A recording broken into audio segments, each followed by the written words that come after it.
this context, what we have seen, especially in France, over at least the past 2 years since Emmanuel Macron decided unilaterally to dissolve parliament, is that all the bills, all the political discussions were about we need to tax people more, we need to tax the rich, we need to find more money. And so they have been really creative in their attempts to do that. I think DAC 8 is part of this general efforts to find like new source of revenue for states that are in secular fiscal disequilibrium.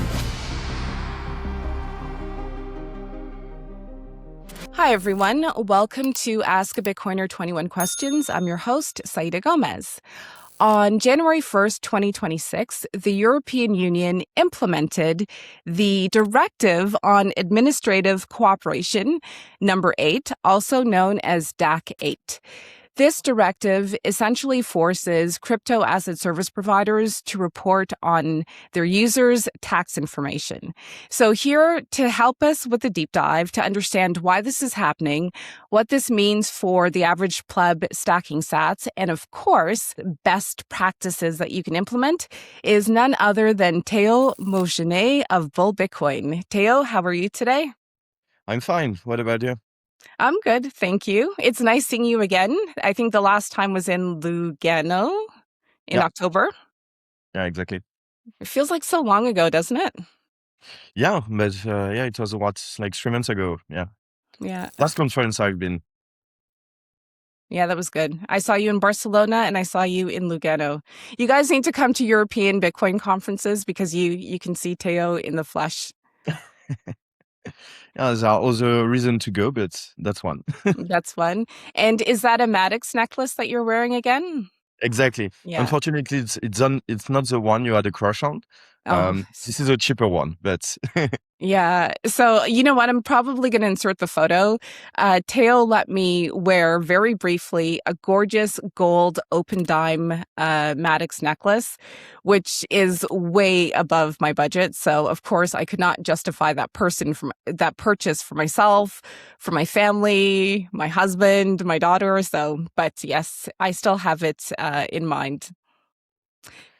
Yeah, but the problem is also that precious metals have exploded in price. So unfortunately, because he decided to make those pure gold and pure silver, they are more expensive now. So we just need Bitcoin to like come back and like close the gap between the recent performance in precious metals, and you will be fine. Yeah, exactly. I need to hodl just a little longer. So okay, so I'm based in Switzerland. Many people may be wondering why I care about changing legislation in Trinidad and Tobago, for example. I had Alexandra on about their crypto asset service providers bill to ban basically Bitcoin.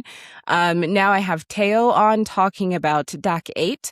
If you don't know, I can actually have 4 passports. I have 2 passports right now, one for Canada and one for Switzerland, where I live. Through my father, I can get the passport for Trinidad and Tobago, and through my husband, I can get the French passport, which would also expose me to perhaps some European legislation. So these things, I'm curious from a Bitcoin perspective, but I also have personal incentive to understand what's happening. And so with that, Theo, what's happening in your country, in France, and in Europe with all of these changing legislations? It seems that you choose the wrong career. You should have been a mule for a drug cartel or something like that. That's I really should have been a convenient. what? You should have been a mule for a drug cartel or something like that. Full passport to travel all the world would be really, really convenient.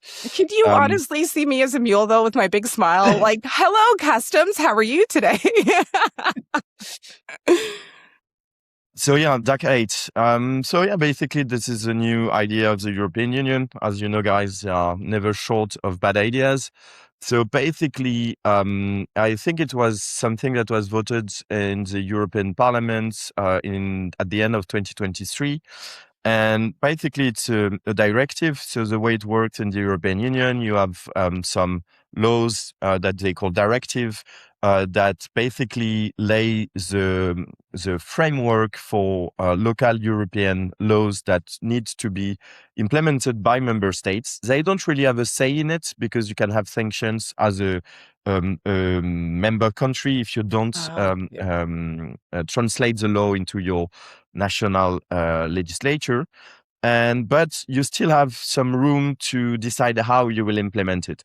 And in this instance, this idea prevail in the sense that the way DAC 8 will be implemented in different countries can vary country to country. But the main idea behind this piece of legislation is that they want to create basically an agreement to share transactional data pertaining to crypto assets between member states in order to be able to better tax you. At least that's the stated purpose. Wait, did you say better tax? Is that not an oxymoron? Better tax? Better tax you, to be more efficient in the way they collect taxes. So basically what this means is that if you are like me, you are a French resident, and let's say that you use a Spanish platform, then this platform should have to declare all my transaction to the Spanish tax authority. And then this information will be shared with the French DGFTP, the French tax authorities, so that they can come knocking on my door and make sure that I'm not trying to use crypto assets to avoid taxes. That's the stated purposes. That's what I said. I don't think that's totally genuine because in this law, they define 9 different types of transaction that should be reported by crypto asset service providers. And so you have the usual, like when you sell Bitcoin, when you spend Bitcoin, because in most of European countries, if you buy some good or services using Bitcoin, this is a tax event. So you should, in theory, need to declare some capital gain tax on the differential between the price at which you buy the Bitcoin and the price that was the market price at the moment when you purchase the good. So it's basically the same thing as a sale. It's So just that someone who goes shopping at like Carrefour, because I saw that Carrefour accepts Bitcoin payments.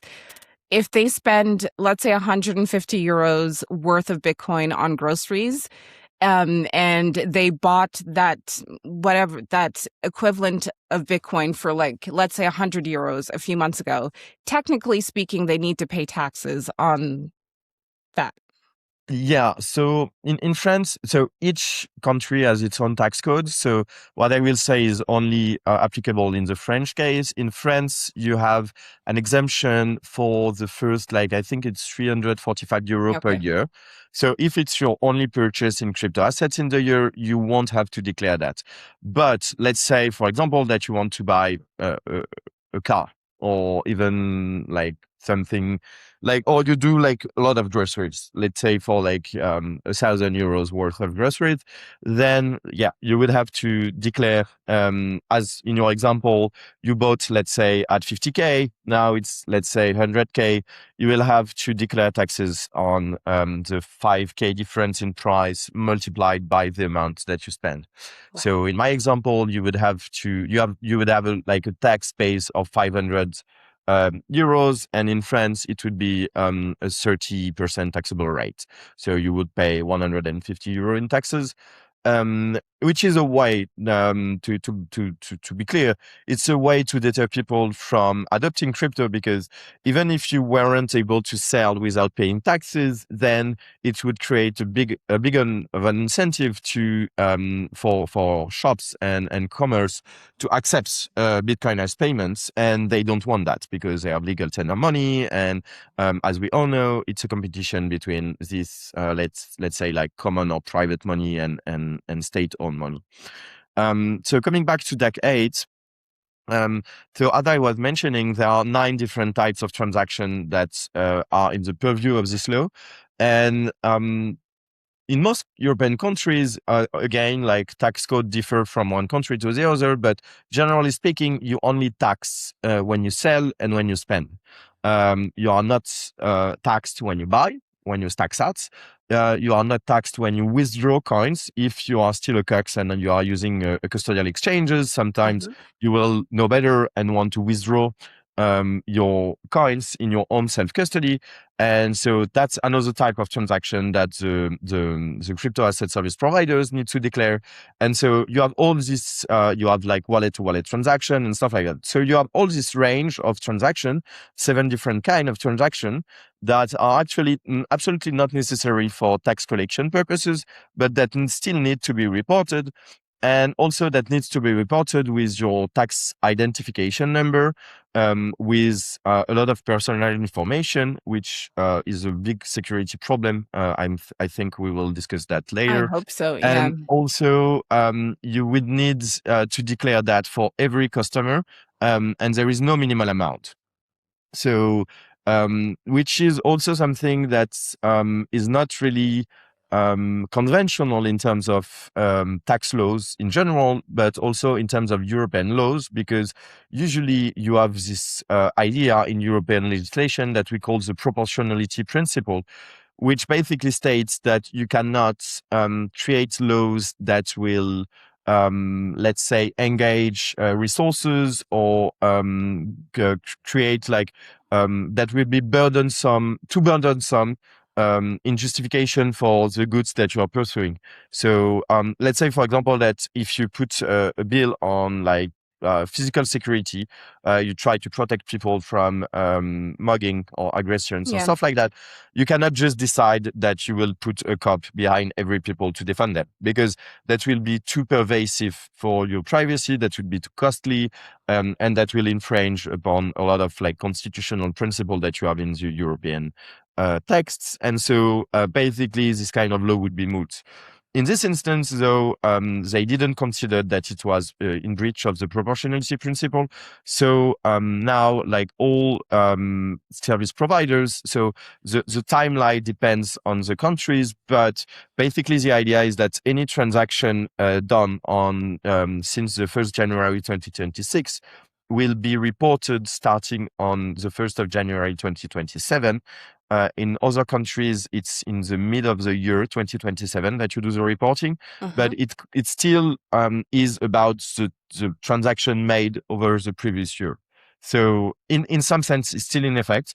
It's just that we have done no reporting as of yet, and we don't really know exactly in practice how the reporting will be done, what formats they will ask, and also how it will be secured, how it will be shared between different countries, and how it will be stored. Because especially with the recent events in France, all these matters are quite concerning.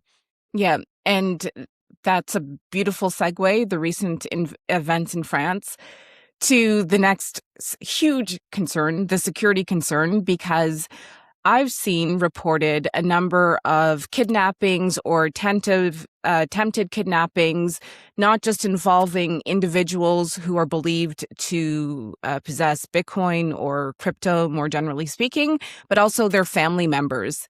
And I remember when Juan Cienfuegos was on the podcast.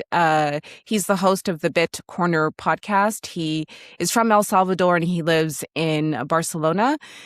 He was saying that the Spanish Ministry of Finance is hacked like once a month or something like that. So clearly, from, I guess, a government perspective, there are issues with protecting personal data. And then from an individual pleb perspective, there are issues with respect to kidnappings and physical injuries.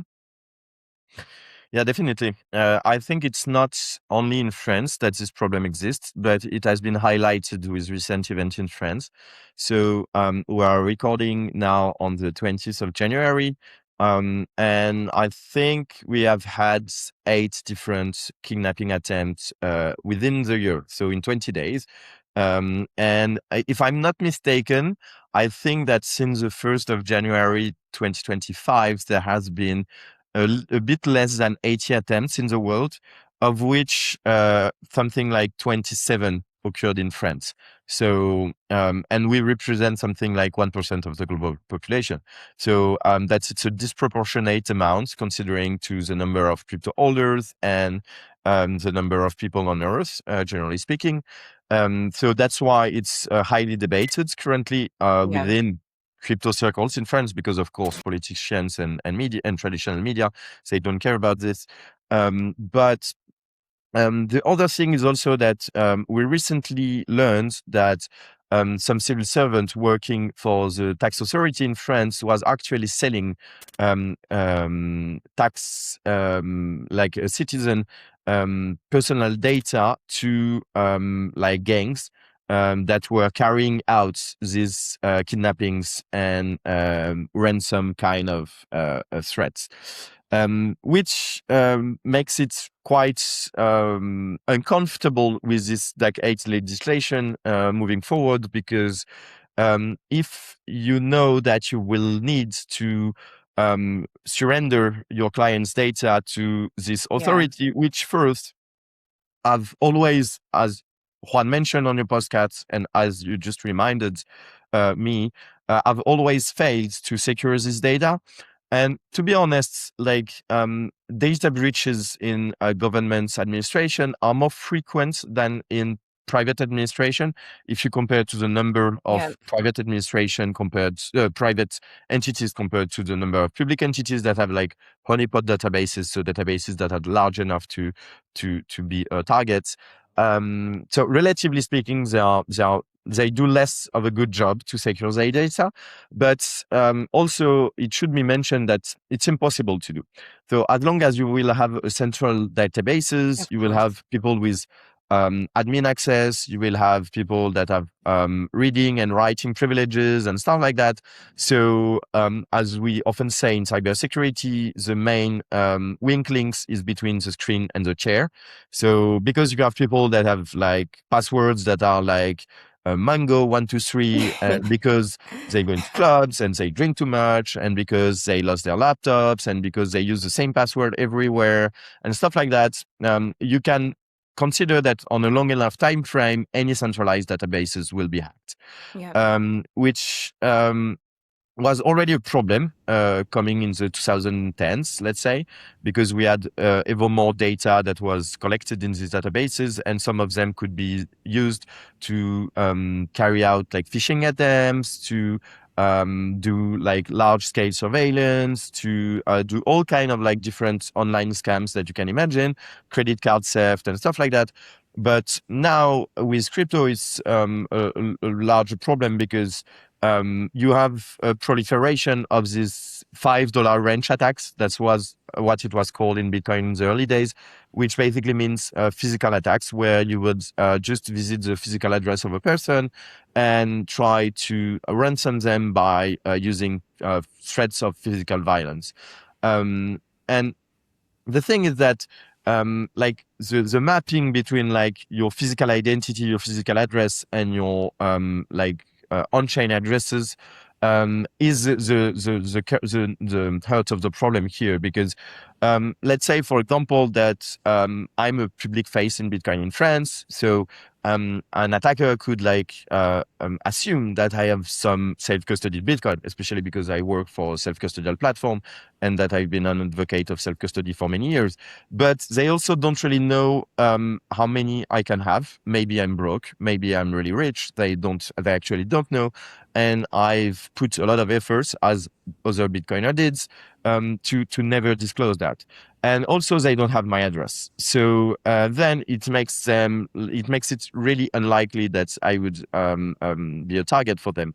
But as long as you know what is the risk, what are the rewards, and where you can find this person, then it creates a large incentive, a big incentive for these people to do that, especially in a country where, let's say, crime is, these types of crime are often like not harshly punished. So with these different Mm. cases, we have seen like offenders that have been released due to I don't remember how you say that in English, but miscarriage of justice, like Yeah. basically Like the something wrong with the process, or exactly, yeah. yeah. Okay. Yeah. Miscarriage of Um, justice. Yeah. and even if like the prosecution is done correctly, like the judges in France are in majorities are left leaning, And so they have this idea that justice needs to be like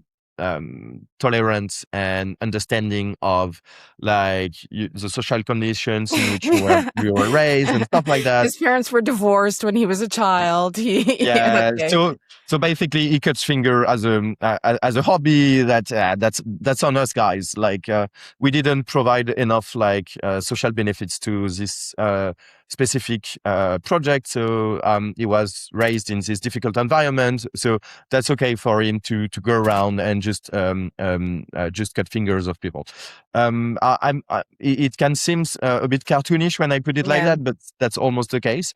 And so you're in the situation where so you will have to you will know for sure that your data will be collected, that they will be poorly secured by like governments that are always failing to do proper IT, that have elements within their ranks that will be eager to sell those data, also because we are in a failed state and these guys don't earn any money and they are totally dispassionate about what they do. They don't have any sense of public service.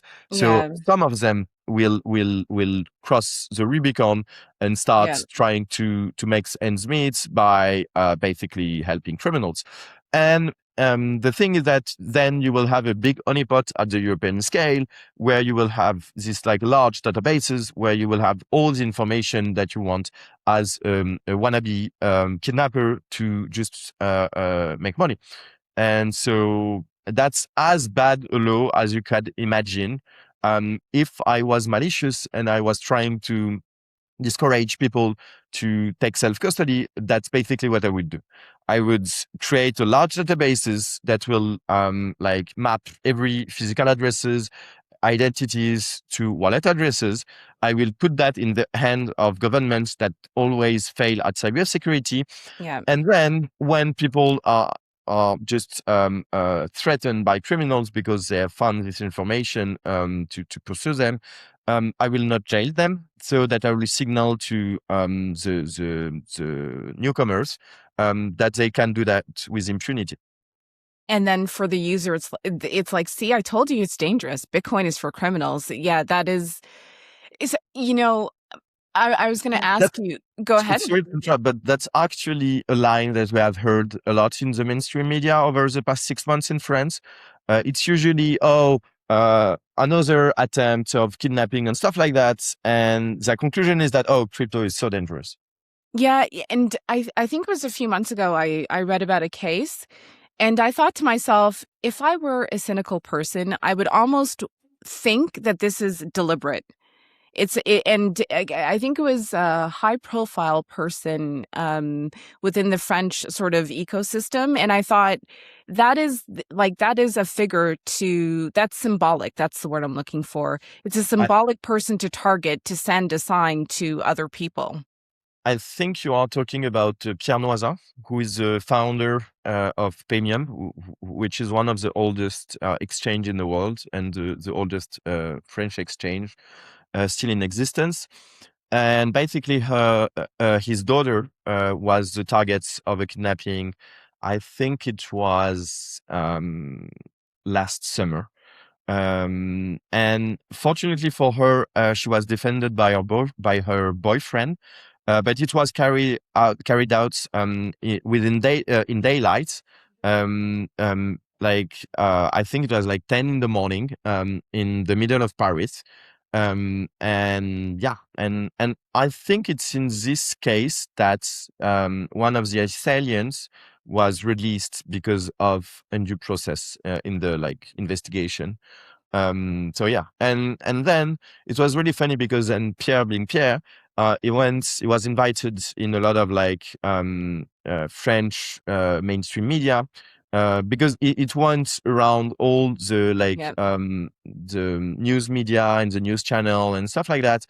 And he had like a really based discourse when he was invited, explaining that basically we are becoming a failed state, that it's also a symptom of fiat money, that basically we are not funding the right stuff and stuff like that, that people engage in crime because they have low time preference and stuff like that. And all the journalists at the table were like, like they just wanted like clickbait news, and they were served with like high level analysis of government failure within the fiat system by a Bitcoiner, which was quite fun. They were served with the truth, basically. Because so I'm happy you brought that up as well, because I'd like to clarify that all of this is happening, this change in law, the spike in kidnappings and stuff, against a backdrop where it would seem that Europe, generally speaking, and France in particular, is not really sort of winning on the global stage.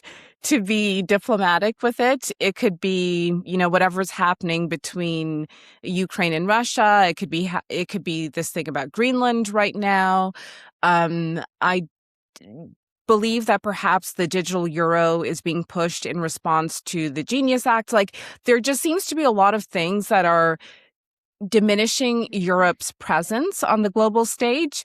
And so these laws, do you think that they are somewhat in reaction to a wider context as well? Or are they really meant to only focus on European or French citizens? No, I think you're definitely right. So I think all the elements that you mentioned has like are like relevant in this. I would also point out to just like sovereign insolvencies. Hmm. Currently, like France is on the brink. It's not the only country in Europe, but that the situation that like that's a country where the situation is the most advanced. Currently, as we are talking, I think like we are ranging between 5 to 6% deficits in terms of GDP. We have like on paper something like a bit shy of 120 percent of GDP in public debt. But this is with like really creative accounting. Yeah. If you account for a lot of like what we call off balance sheet debt, then this number would be closer to 140% or 150%. As we know from a lot of like research on the subject, there is only one country in history that crossed the 100 mark and ended up without either hyperinflation or default, which is Japan, but it's a really specific situation. Yeah. And then we have a problem in France, which is also that we have already the highest tax rate in the world. We have already like almost no economic growth. We already have like a lot of capital flights. We have basically no incentive for like industries to settle here. We don't have any industrial base anymore. With all the AI developments recently, we also noticed that all the like assets that we had at the country, especially regarding like education and talents in terms of like engineers and mathematicians, they just go in Asia or in the US because they can earn like twice, third time, even four times the money than if they stay in French. But also worth to mention that their education is paid by the states because we are a fucking communist country. So basically, we are aggravating our deficits to train these people to the highest level in mathematics, and then they come working for OpenAI or XAI or Google or all these companies. And we don't have any large like private equity funds, hedge funds, like basically nothing to even finance this new economy. Even if we decided to turn the ship around tomorrow and come to our senses and decide that we'll stop like taxing labor, we'll stop taxing capital, we'll stop doing this like these stupid policies in order to boost growth and employment and increase the tax receipts and also resolve this fiscal problem. Then the problem is that like the investments, the savings necessary and the financial intermediaries to channel the savings into investments would not exist in Europe. So basically, it's another way to say that we are fucked. And in Yeah. this context, what we have seen, especially in France, over at least the past 2 years since Emmanuel Macron decided unilaterally to dissolve parliament, l'Assemblée nationale, which is the equivalent of parliament, is that all the bills, all the political discussions were about we need to tax people more, we need to tax the rich, we need to find more money. And so they have been really creative in their attempts to do that. Some of these attempts failed, others succeeded. And so I think that it's part of like that. I think DAC 8 is part of this general efforts to find like new source of revenue for states that are in like secular fiscal Yeah. disequilibrium. And this is only for France, but if you look in other countries, like Germany is also totally fucked because of their nonsensical energy policies. There are a lot of countries like Slovakia, like Poland is a different case, but you have a lot of countries in Europe that are also suffering from this on a second order effect because Yeah. they are suppliers for the German car and chemical industries, for example, which without like cheap energy cannot be competitive on the world stage. You also had like all the like EV policies Oh, that were implemented in Europe and that destroyed like, the largest industry that we had on the continent. And all of this, even if it's like private sector problem, it has consequences about state funding because the less GDP, the less wealth effect, the less your portfolio increase in value, the less you spend on consumption goods, the less revenue for the state in taxation. And in all of this, you also have, as you mentioned, the like let's say the kind of like disalignment on the geopolitical stage with the US that since the beginning of the Trump presidencies have decided to be more embracing of crypto, I would say, generally speaking, especially compared to the last administration that's overtly fought against this industry. It's not all rosy though. They have their own shenanigans going there, but strictly speaking, I think it's the classical mistakes that, which is also an ideological mistakes that Europeans are doing, which is there is something new that is disrupting a lot of yeah. existing markets, a lot of existing industries. And so in some parts of the world, let's say like in the US, usually you will move fast and break things. And then after Yeah. that, you will learn from experience and regulate it.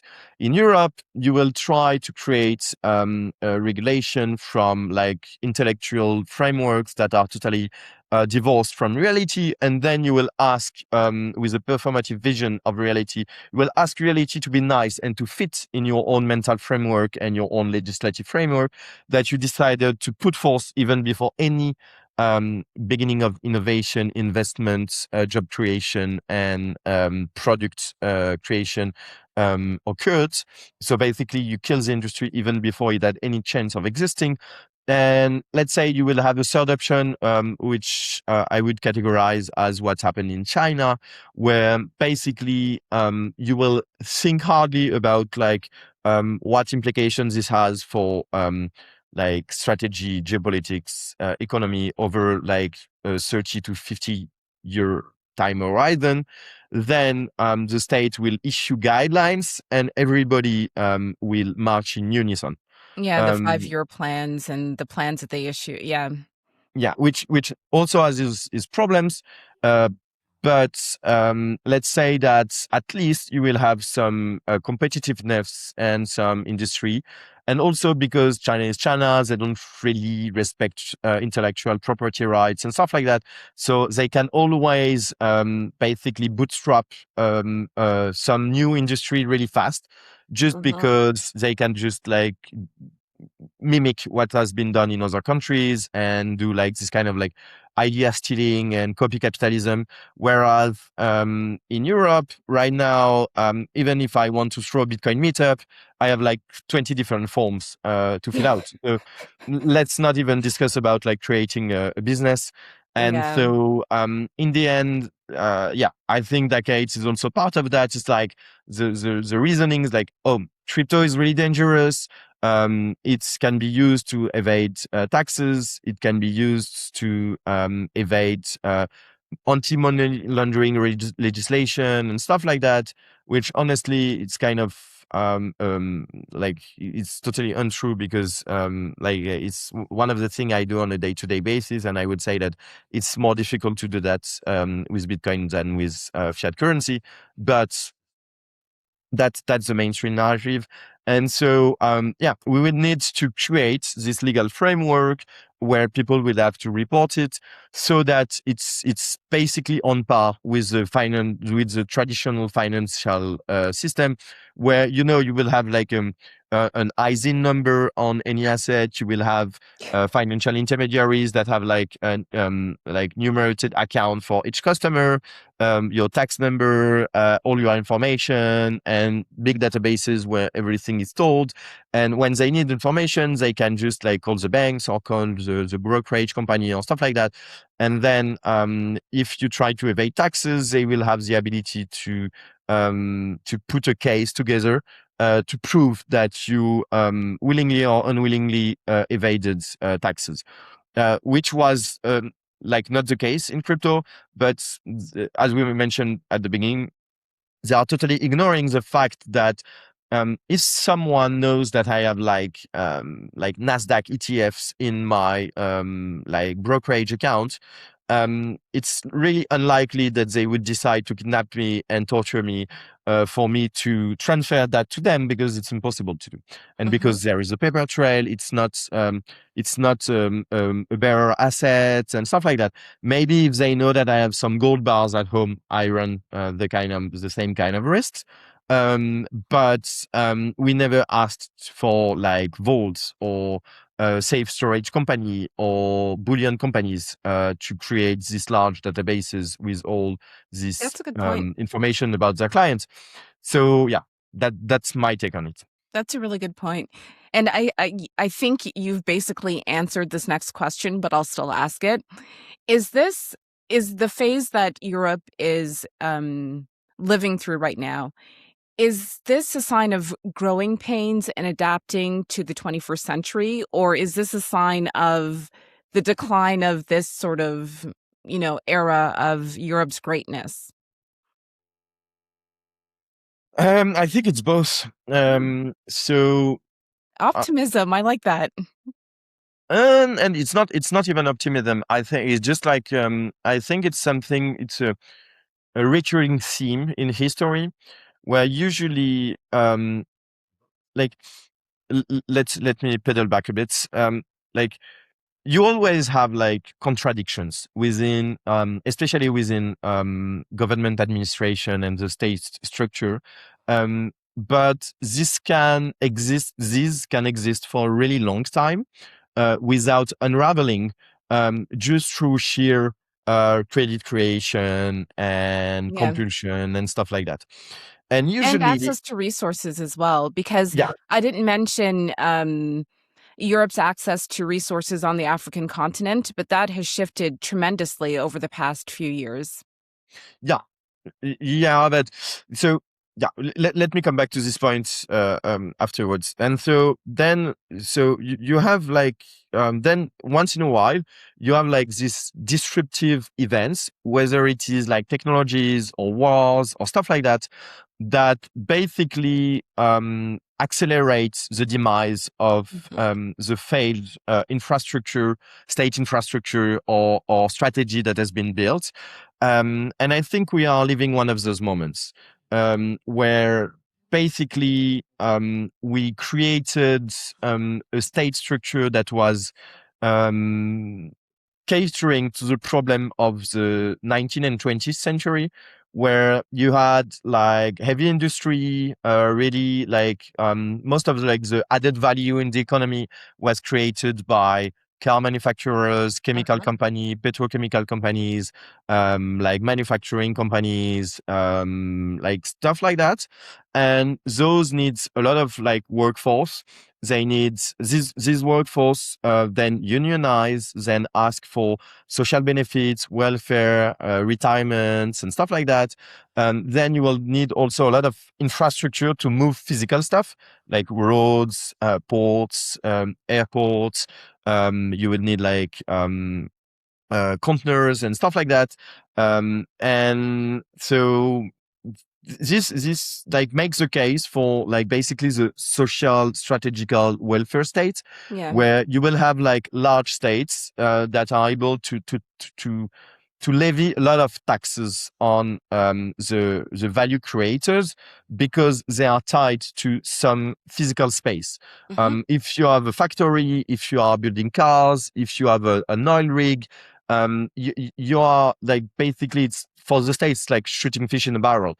Like you cannot move your operation from one country to the next overnight just because some politician decided to abuse you. So what you do is that you pay your taxes and then you form lobby structures and you try to lobby them to tax to create modes for you with overregulation and stuff like that, and then you end up in the Europe that we know nowadays. Yeah. And in this context, like there is no innovation, everything stands still basically, because there is this kind of equilibrium where industry creates value, the states tax the bulk of it, and then they redistribute that to like the impoverished masses, let's say the toiling masses that will vote for them because they promise a lot of free stuff.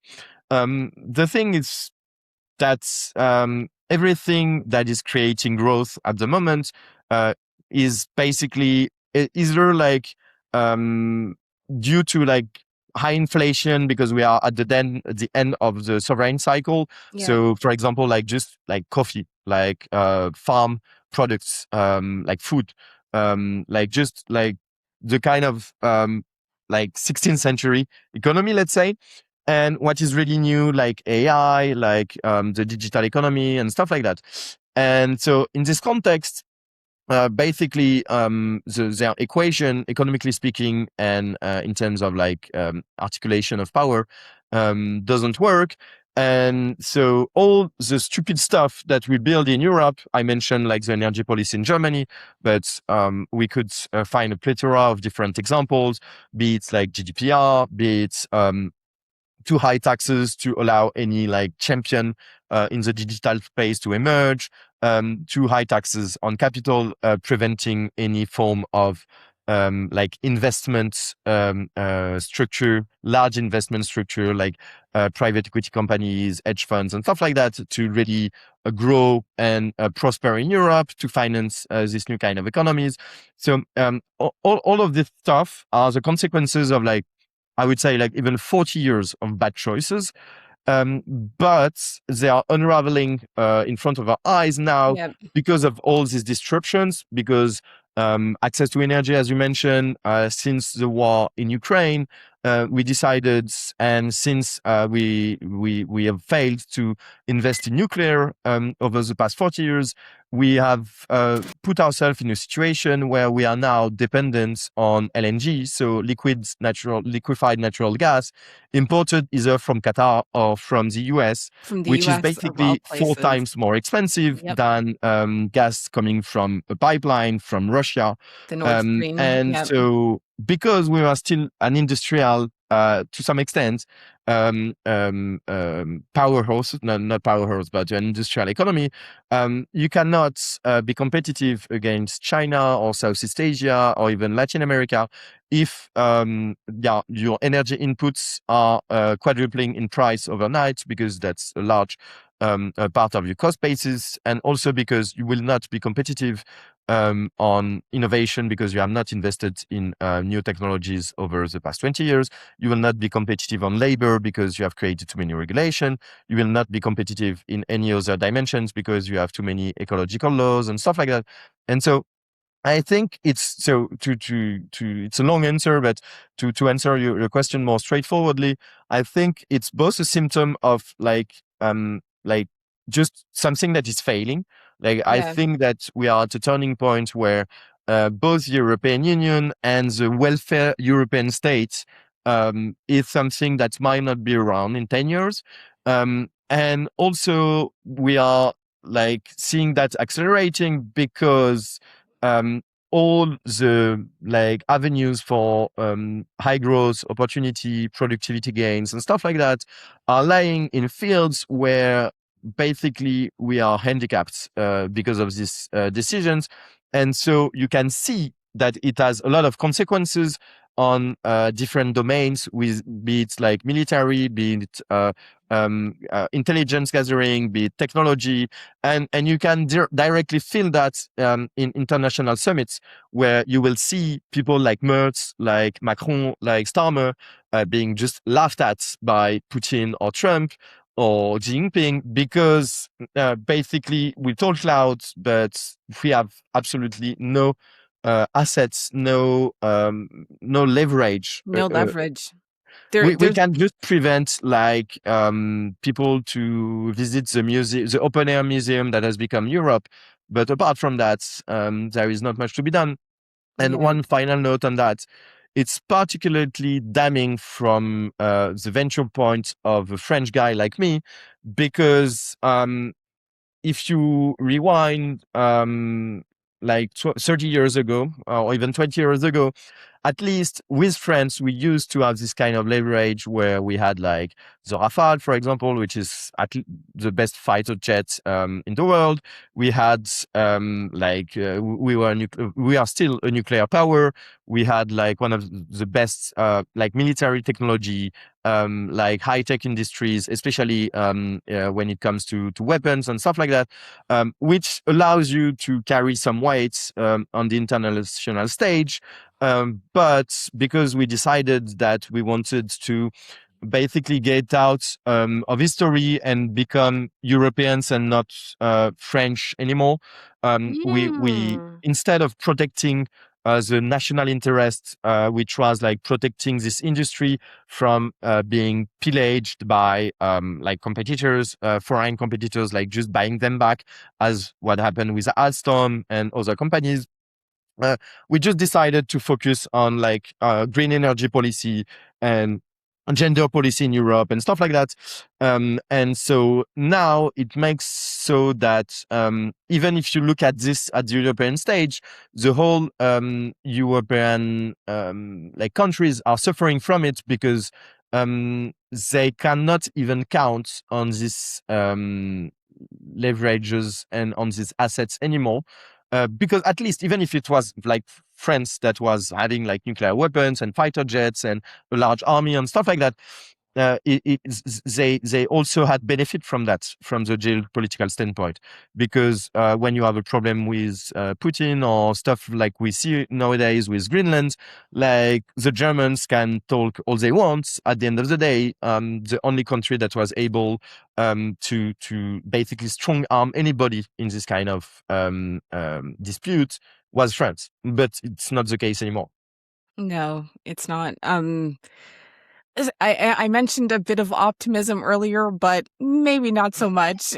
Finally, so I think earlier you talked about being able to finance certain things like a military, for example. With Doc 8, let's say fast forward to 2028, the European Union and the French government decide that citizens have to pay X amount of their wealth, for example, to finance Europe's military endeavors. And my question isn't so unreasonable, because I did read earlier that I forget the term that was used, but Ursula von der Leyen was talking about the fact that capital is just sitting in the savings accounts of Europeans and it's not being used. I forgot the term she used.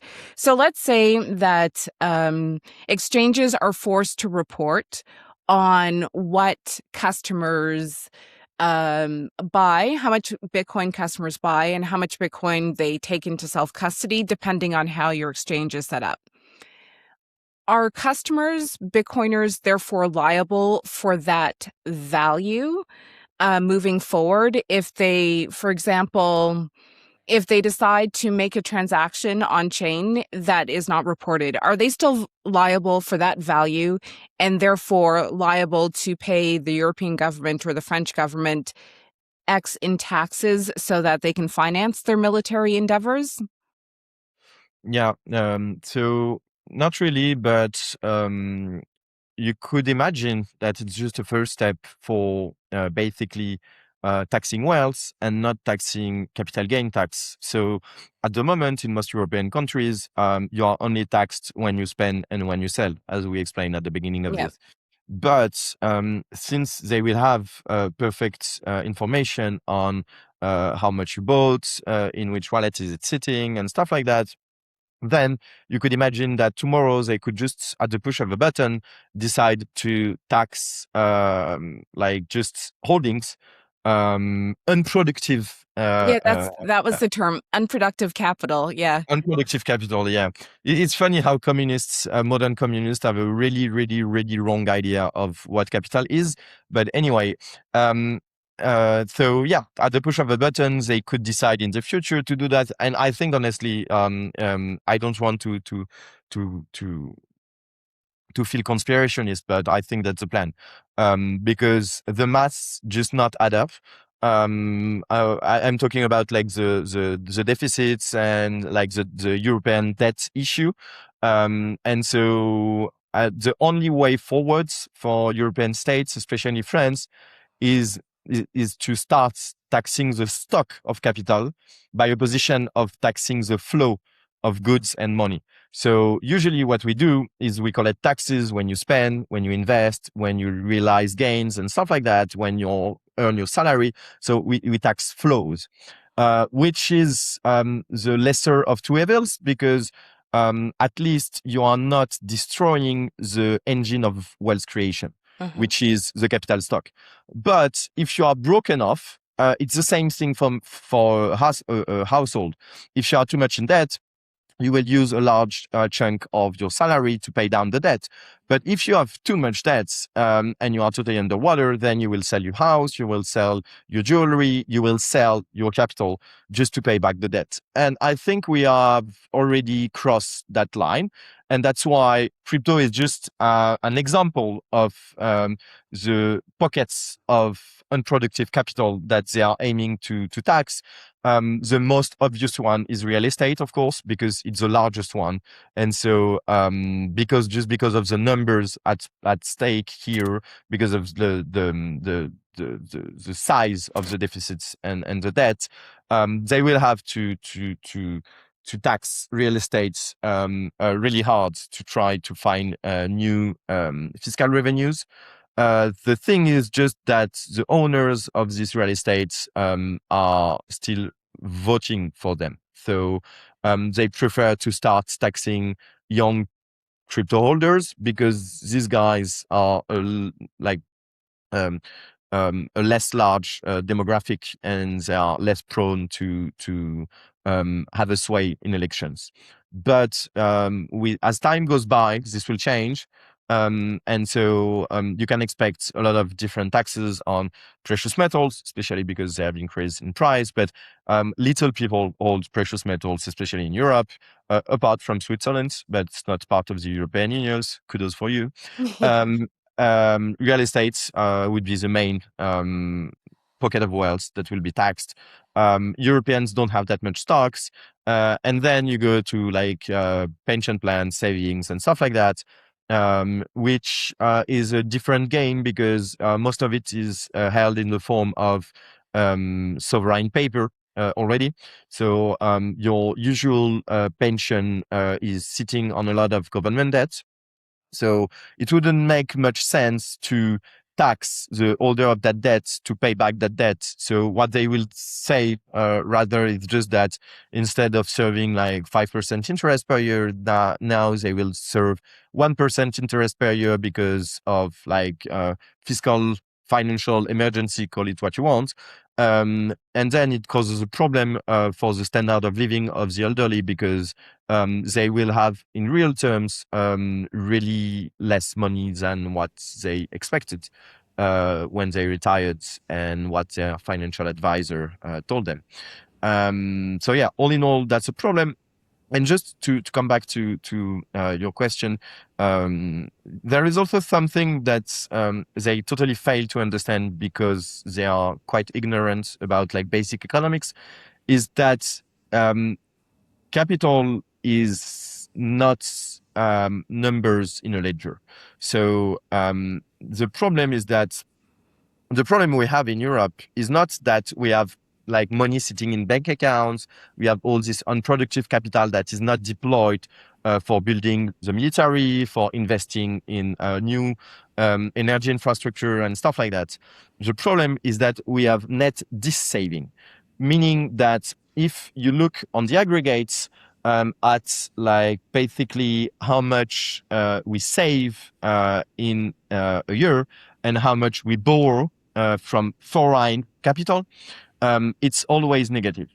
And so the problem with that is that even if you start like seizing people's wealth, you will not have net savings to invest. And you cannot have investment without having savings in the first hand. So to grow, like in real terms in Europe, we will need to attract savings where they are. And actually, most of the savings in the world over the past 20 years are coming from Asia, because it's normalizing in the US. But the problem is that like in the Western world, we took so much debt that on aggregate, nobody was saving. We are just like borrowing in the future to invest in the present. But at some point, you will end up with a scarcity of real capital. And like for a long time, this kind of worked because basically we could draw on the huge pool of savings coming from China, coming from Japan, coming from Korea, all of these places where you had basically high growth, high savings mentality, very low investment opportunity, like on a competitive basis compared to what you could find in the Western world. So, and you can see that also nowadays, all the famous like AI revolution needs a lot of like real capital investments, because you need like a lot of graphic cards, a lot of energy, a lot of like data centers and stuff like that. And you also need like high salaries to pay researchers and data engineers and stuff like that. And this money, so basically you have like opportunities for investment in the US. And so this allows them to attract capital, Yeah. even though they are totally swamped in debt. Like their unfunded liability problem is huge. They have a lot of like public debt. They have less private debt on a relative basis than countries in Europe, which on top of their public huge public debt have a lot of huge private debt. This is the same situation in Canada too, um, but in Australia also. Yeah. But in the US, it's less of a problem. And so basically, they can attract savings where those savings are sitting currently.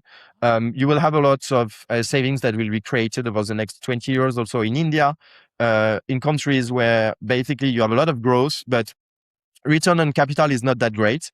And so people and companies there are incentivized to invest abroad, but they won't invest in Europe because we have destroyed the return on capital with all the different policies that we described so far. And so the avenue that they are taking, which is basically saying that we will tax the unproductive capital, what they don't understand is that it's not capital, it's financial capital. So it's basically a claim that is Yeah. the other side of someone's debt, but there is no net saving in front of that. Because we need inputs, we need energy, we need raw materials, we need like all this stuff, and we don't have those, and we don't have net savings. There is basically no way out of the situation other than just like purging the debt, either through inflation or through like cutting public spending and austerity, even in the private sector. and a lot of like destructive creation, like letting a lot of like over-indebted businesses fail, which will be quite painful in the short term, but really Good. helpful in the long Yeah, run. definitely. So, excuse me, what can the average French pleb or European pleb do to navigate this next, I guess, the short to medium term, where, because you mentioned earlier that it's not obvious for exchanges how they're going to report on this information and stuff. So, what can they do to navigate? And also, are there any words of optimism or, sort of a North American happy ending that you can share with people based in Europe, residents and citizens, so that they feel, optimistic and they look forward to stacking sats and just building for their future? Um, so that will be a bit bittersweet, but basically we are looking for ways at Bull Bitcoin to not implement DAC 8, because we don't want to put our customers in jeopardy. And as I mentioned at the beginning, we think that there are legal avenues that we can pursue to fight against this law, both at the local level in France and also at the European level. At the moment, I cannot really disclose how we would do that, what is the timeline for this, and stuff like that. But I'm quite confident that at least we can fight back, and maybe either win on some of the terms of the law. For example, discarding all the type of transaction that are not specifically useful for collecting the existing taxes. So not being able, for example, to transfer buy transaction and addresses from customers and stuff like that, but just like sell orders, because that that would be like half a win, I would say, because in an ideal world, we even don't want to give them anything. But that's like a sound argument that you can make regarding how the law has been put forth. You also have the proportionality principle that we discussed, and you have also some principle about endangering people.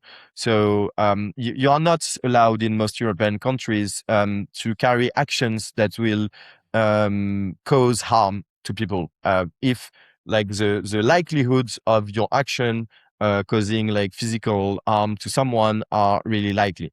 And with the number of aggression that we kidnappings and torture cases and stuff like that that we have been witnessing in France, I think there is an argument to be made that helping the government to create these databases that will be leaked at some point is endangering our own customers, and that we have a higher responsibility to their natural rights and their protection than to the fiscal authorities in this matter. And so that we would be in breach of higher principles, legal principles, I mean, if we were to abide by this law than by just not abiding by it. But that's a theory. We will need to see how it panned out in practice and how it will be received in front of the different courts. Then you also have a lot of stupid legislation in Europe that fortunately for once we can leverage for good, like GDPR, for example, because I was going to mention that. Yeah. large scale collection of public data, of private data, is not it's like quite um, um, regulated in Europe. And you can make the argument that this piece of legislation asks for the collection of that many data points on any individual, that it can be used across the board to identify them, to locate them, and stuff like that. And so that it should be within the scope of GDPR. And then you have abuse of power and stuff like that. But and we want to basically to try to fight on many different fronts. But again, it's just like an avenue that we want to pursue. But there is absolutely no guarantee that this will work.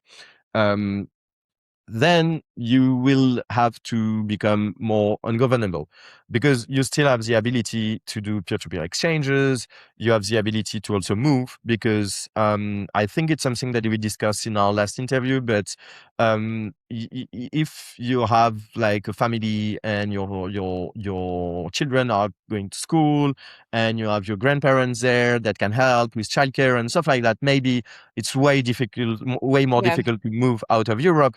But in many instances, like crypto holders are young people, unmarried, or they are like just Childless. Yeah. starting their family or stuff like that.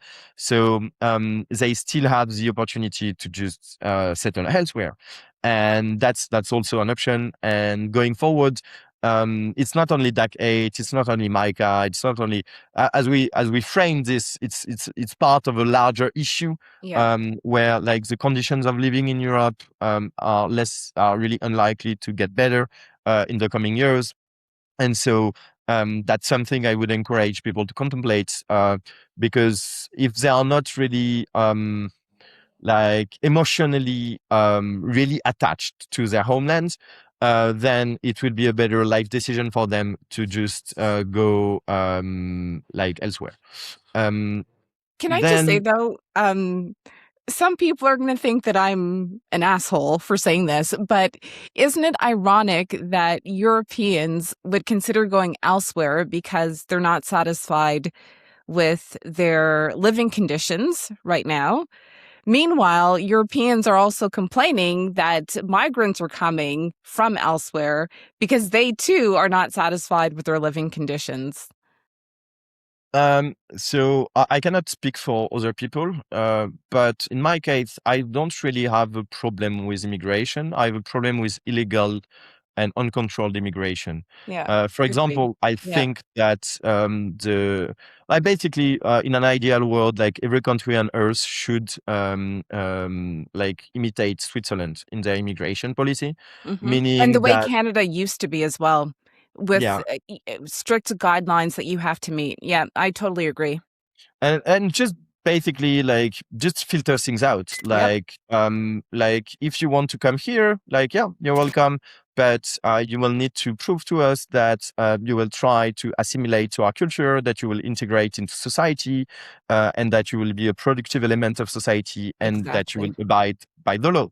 And the problem that we have in immigration in Europe, I think, is largely a problem of illegal immigration, Hmm. because at the end of the day, given our demographics, we will need some form of immigration, one way or another.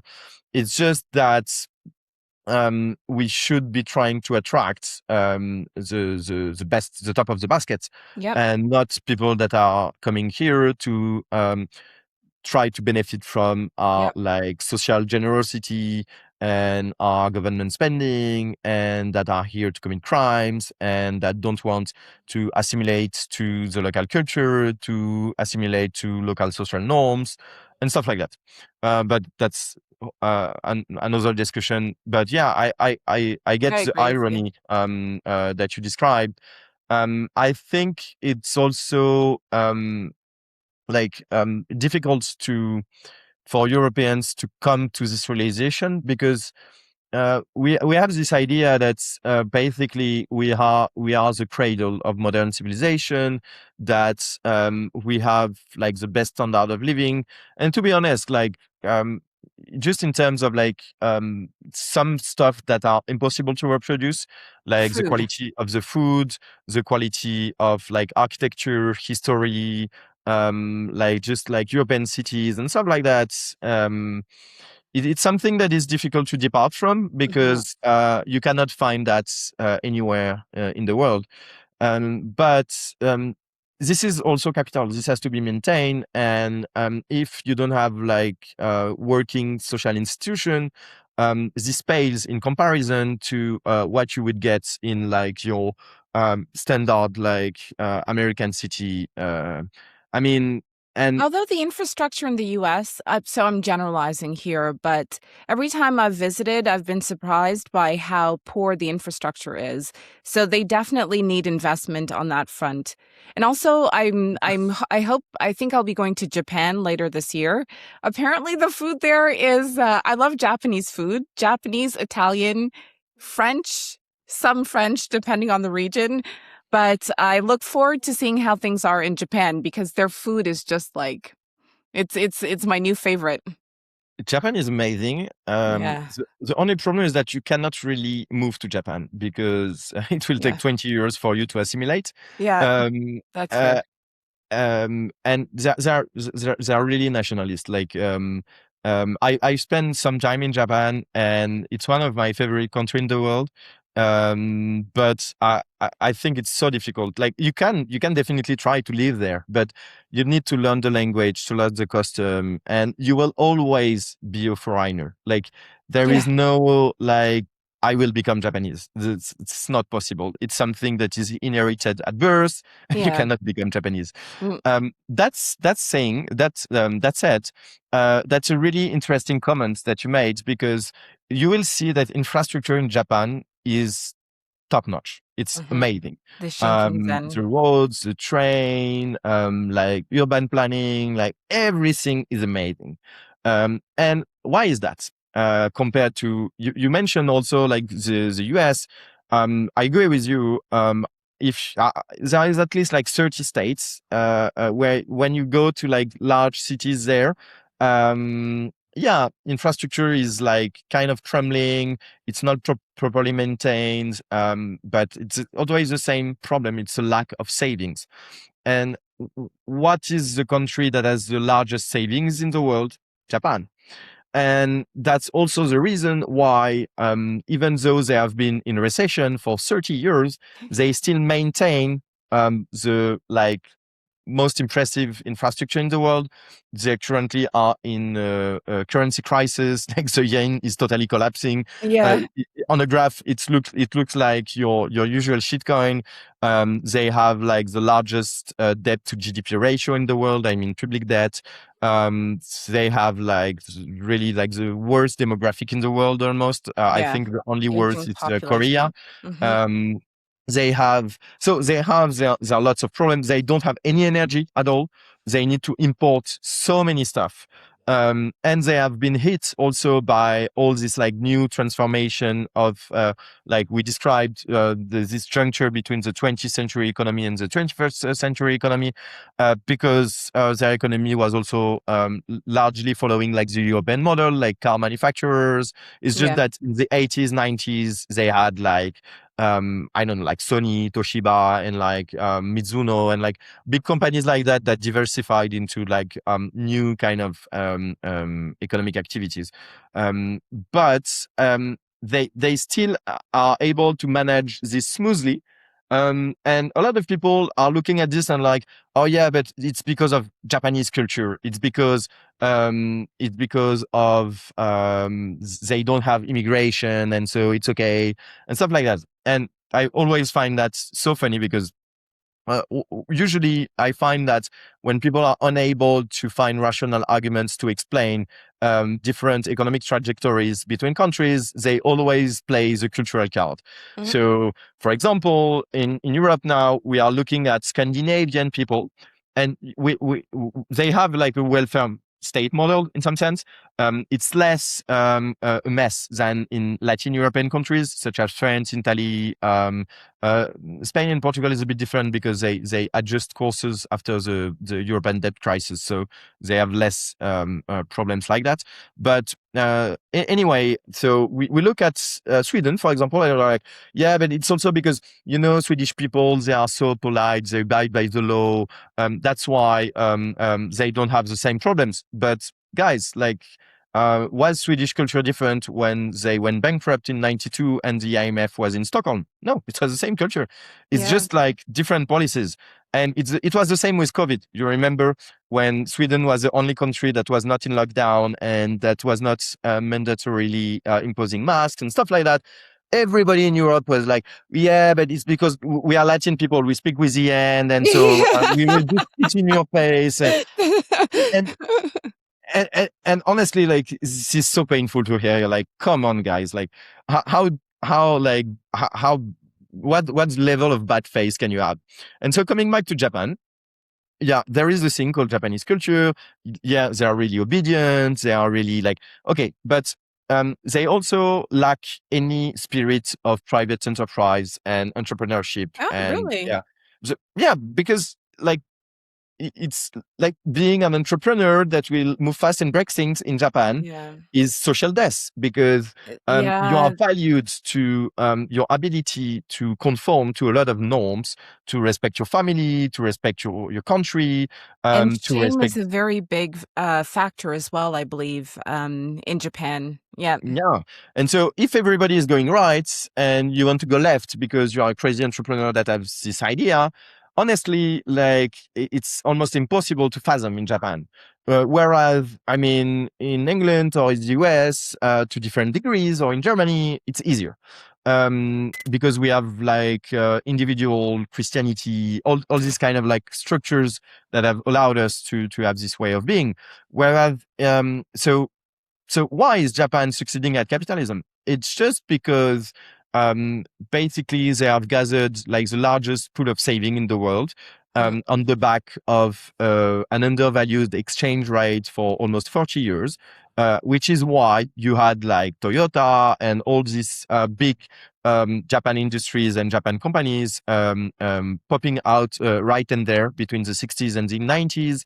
And at the just before the Japanese crisis in 1991, like I think in 1989, I think 8 of the 10 largest company by market capitalization were Japanese. And that's because of their undervalued exchange rates. So it was like a huge opportunity to invest in Japan, and so at the expense of the people, a bit like what is happening what has been happening in China for the past 25 years. You have had like a lot of competitiveness, investment, like a lot of return on capital. And like because the exchange rate was undervalued, like the local, even the wealthy people in Japan, they were incentivized to buy local and to not import that many goods, because your yen was not buying as many iPhones Yeah. or as many iPods as Sony MP3 players and stuff like that. Um, and so this allowed them to like create this massive pool of savings that is mostly held in the form of foreign assets. So US stock, US companies, Hmm. European real estate, European government bonds, and stuff like that. So when Japan will have to solve all these like problems of over indebtedness and stuff like that, they will just cash in on this wealth and repatriate all this Yeah. money in the form of yen in Japan directly, which will make the yen appreciate a ton, which will allow them to pay a lot of the debt and to maintain their pension system, even in the face of their demographic collapse. But it will also create a nasty economic crisis in the West, because if you have the largest holder of your wealth that is fire selling everything that they own in Europe or in the US, then you have a problem. But so that's just an example, but to try to explain to your audience that everything that matters in terms of wealth is the stock of capital and savings. And that's why you have like great infrastructure in Japan, and it will continue to be the case, even though the yen is going bananas, even if they have too much debt. Whereas in Europe, we don't have any savings and we are consuming the stock of capital. We have been consuming the stock of capital for decades. So even if we tax the shit out of everybody and every corporation within the continent, it will solve nothing, because we will not be able to do what Japan did in the 60s and the 70s and the 80s, which is attract real capital Yeah. to our shore. It's a lot. Everything everything's related. This is I think we are witnessing the emergence of a multipolar world, and when you And start to pull on threads, you see just how interconnected we all are and everything is. and if it's not related, use the culture card. Use the culture card. So okay, to wrap things up on food. I have this theory. It's a working theory. I'm not saying it's the truth, but it's just a thought that I had the other day. My daughter also loves food. We love food. Every time we sit down to eat, we talk about food. So this theory that I have, so her favorite food so far are Italian, Japanese, and some French. I think she says it just to please her mommy. But one of my theories is the reason Italian food and Japanese food are so good is that there is so much pride in what you're doing and shame attached to not cooking something properly or not serving a proper meal. Whereas in some other cultures, there's no shame associated with serving a bad meal. And so my working theory is that that pride and that shame contribute to a lovely food culture. What do you think? Because you're a foodie. Yeah, I would tend to agree. I think it's the mark of like all civilizations. Like Mm, Italy was the cradle of the Roman Empire, and the Japanese civilization is 26th century old. So that's for one thing. And I think in Japan it has also to do with like the Zen culture and the care to details that you put in everything. yeah. Like like the tea ceremony, like the Mhm. Bushido, the way of the samurai. And that's why also they are high like in fashion, in design, basically in any dimension where like attention to detail and like balance and like aesthetics play an important role, you will find a lot of like really talented Japanese people. And that's part of their culture, I think. And I think also something that is really important coming back to food is like the quality of the products, simply. Oh, definitely. Yeah. Because like if you look at it, like Japanese food is not like, it's not like there is not a lot of like cooking and transformation that happens. Like the most plain example being like sashimis and stuff like that. It's just like fucking raw fish. It actually means raw fish. Um, and like, but if you go, I'm not sure it exists anymore, but if you go to Tokyo, you go to the like the fisher markets. So basically it's a big hall like in Tokyo where like all the fishermen are bringing like the fresh fish that they just fished. And it opens like crazily early, like at 5 in the morning or something like that.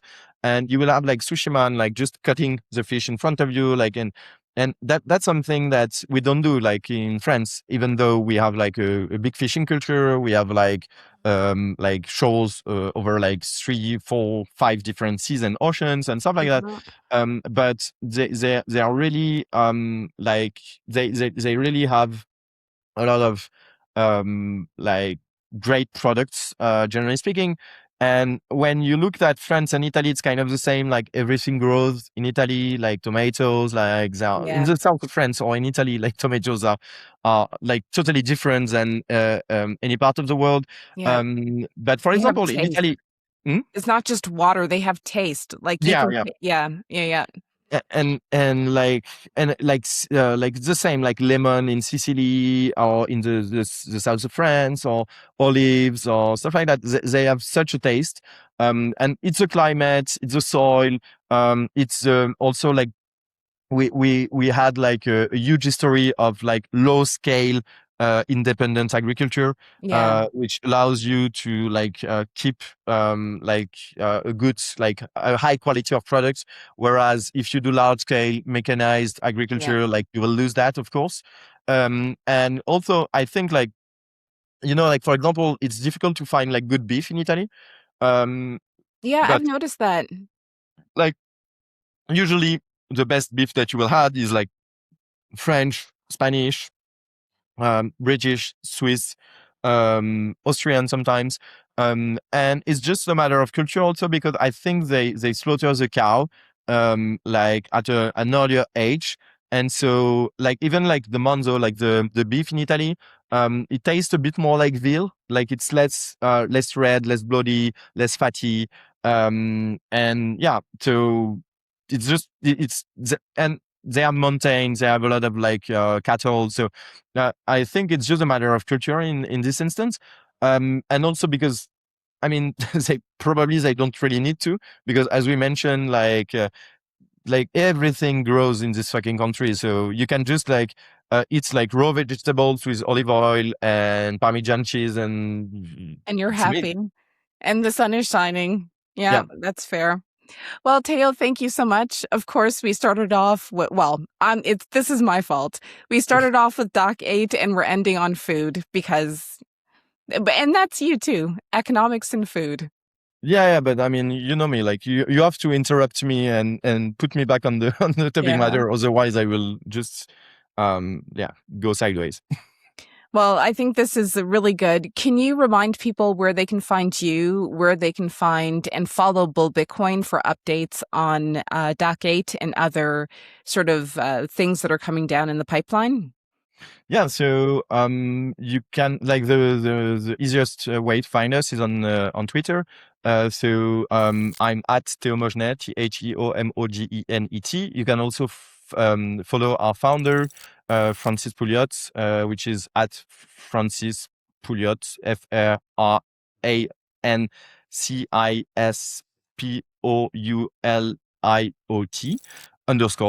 _ or you can follow our like official media accounts. So that would be at Bull Bitcoin or at Bull Bitcoin FR if you are a French speaker. And yeah, that's about it.